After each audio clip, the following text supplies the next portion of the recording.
Welcome everybody to International Women's Day. I can't be with you this year because I'm in Laos, but I wanted to be part of this very special 100 years celebration.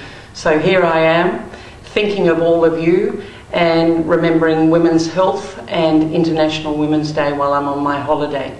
We're using high technology this year to get me there. In the past, I would have written an air letter and been deciding about whether I put it by airmail or possibly even sea mail.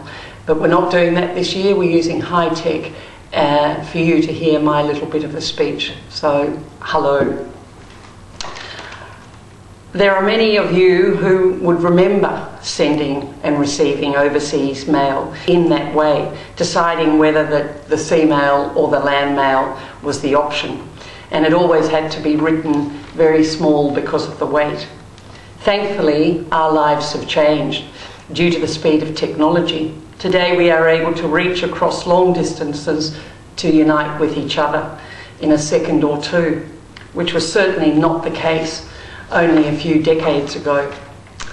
Distance was a huge obstacle in the early days of the settlements in the northeast.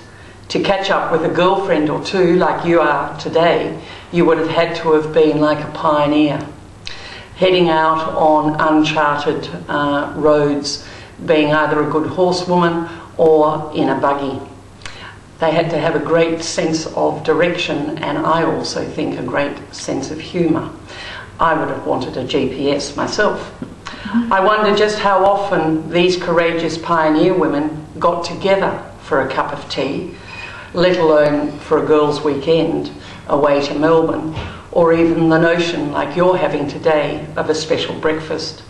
Ada Cambridge, who lived in this area in the 1870s, described a trip to Melbourne with a girlfriend, and we're saying presumably her husband, that took 4 or 5 days in a ramshackle old buggy, a useful country vehicle for carrying potatoes and sheep, but not necessarily human beings.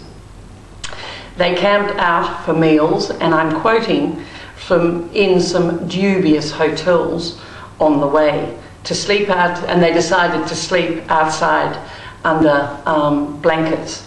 And finally, just near Melbourne, they were drenched by torrential rain, spoiling all of Ada's good clothes and her wedding dress.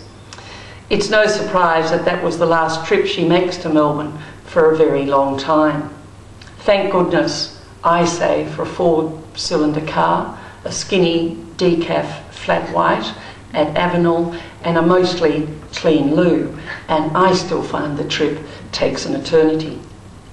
But it's easy for us to romanticise those bygone days.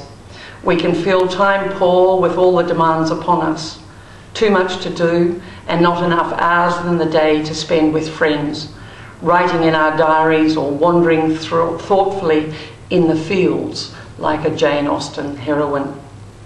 As you can probably tell by now, we've been looking at some local history of women's lives, and it will be no surprise to you that there, I'll start that one again, you'll have to cut that, my hair's getting in the way. Yep.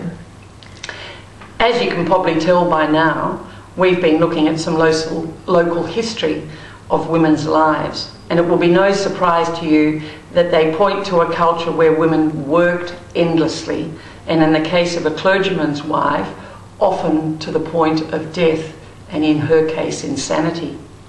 In one famous instance, a local clergyman's wife, mother of a baker's dozen, an impeccable housewife, as you had to be, worked daily with her husband, ministering to the earthly things while he dealt with the heavenly ones. He came home from work one day and said she had to play the organ at church. She shook her hands, yelled and screamed, and they immediately put her into an asylum where she stayed. She yelled, "I can do no more," and she went mad on the spot. But what struck me as even more droll was the numerous incidents recorded of youngish men of about 40 who suddenly dropped dead, leaving behind widows who had always seen to a minimum of 9 or 10 children, with a babe at the breast, leaving them to survive, bringing up their enormous families, and they also ran farms or businesses and would participate in local charities. Does this ring any bells with you? And they often lived to a fine old age. These women were very, very busy. And while we might not have the burden of daily survival to contend with, women remain very busy.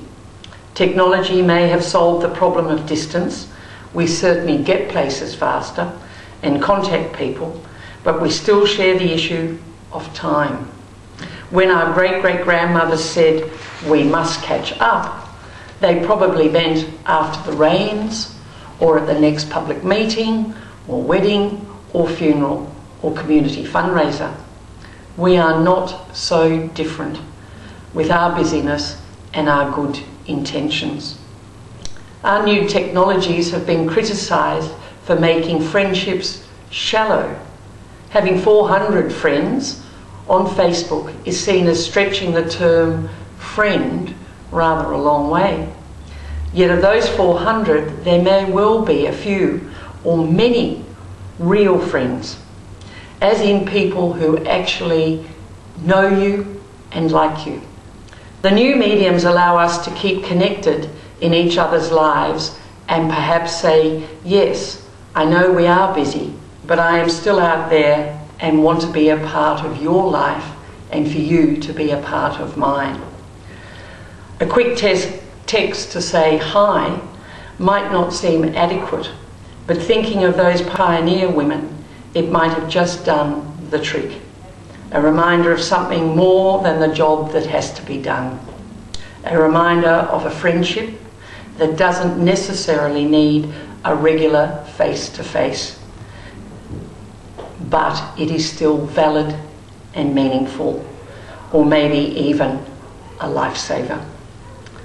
Rather than a small pool of choice, the internet and all its growing applications allow us an ocean of connections with people all over the world. Women's Group now have global reach, and we can support, celebrate, share sorrow, joy and laughter with the world's women as they work and individual stories are made available to us all. Miss Anne Spink, arriving at Port Phillip on November the 5th, 1856, from London, marvelled at the speediness of her trip. It had only taken 3 months, far quicker than George Thomas, who'd taken an extra month in time. Fast indeed, and the world just keeps getting faster to meet our needs. And to think I hated the thought of the 9 hours I had to get me to Bangkok. Women are great communicators. We embrace new ways of taking a little bit of time to be with other women, whether it's riding a horse through uncharted scrub, writing letters, sharing our innermost thoughts through a party line, or in my case a party, sending a text, or reaching across the world via Skype or other networking media. We love it, and we're good at it because we value our precious friendship in all the forms that they take. So enjoy this morning, actual face-to-face with each other, and my best wishes to you all for a wonderful International Women's Day. I really wish I could be with you. Have a happy day.